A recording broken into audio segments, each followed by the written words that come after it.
വെറും 3 ഇൻഗ്രീഡിയൻസ് വെച്ച് super tasty ആയിട്ടുള്ള ഒരു ബിസ്ക്കറ്റ് പുഡിംഗ് തയ്യാറാക്കാം. അതിനായി ആദ്യം ഫ്രഷ് ക്രീം ലൈറ്റായിട്ട് ചൂടാക്കാം.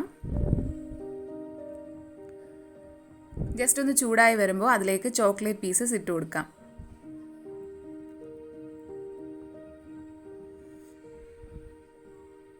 കളർ ഒന്ന് ചേഞ്ച് ആയി വരുമ്പോഴത്തേക്ക് നമുക്ക് ആവശ്യമായിട്ടുള്ള പഞ്ചസാര ഇട്ട് കൊടുക്കാം. എല്ലാം കൂടി ഒന്ന് മിക്സ് ചെയ്ത് മെൽറ്റ് ചെയ്തെടുക്കാം.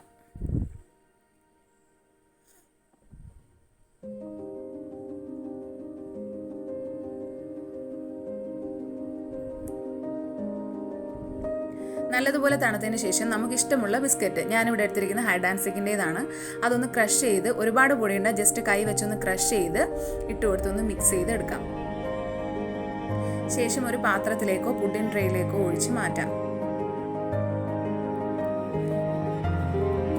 നിങ്ങളുടെ വീട്ടിലുണ്ടോ ഇതുകൊണ്ട് പാത്രം വെക്കുന്ന കുറിപ്പുകൾ ഉണ്ടെങ്കിൽ കമൻറ്റ് ചെയ്യണേ. ശേഷം ഞാൻ ബിസ്ക്കറ്റ് തന്നെ പൊടിച്ച് മുകളിൽ ഇടുന്നുണ്ട്. കൊക്കോ പൗഡർ ഉണ്ടെങ്കിൽ നിങ്ങൾക്ക് അതും ഇടാം. ശേഷം 6-7 മണിക്കൂർ ഒന്ന് ഫ്രീസ് ചെയ്ത് എടുക്കാവുന്നതാണ്. നല്ല സൂപ്പർ ടേസ്റ്റി ആൻഡ് ക്രീമി ആയിട്ടുള്ള ബിസ്ക്കറ്റ് പുഡിംഗ് റെഡിയാണ്. എല്ലാവരും ഒന്ന് ട്രൈ ചെയ്യണേ.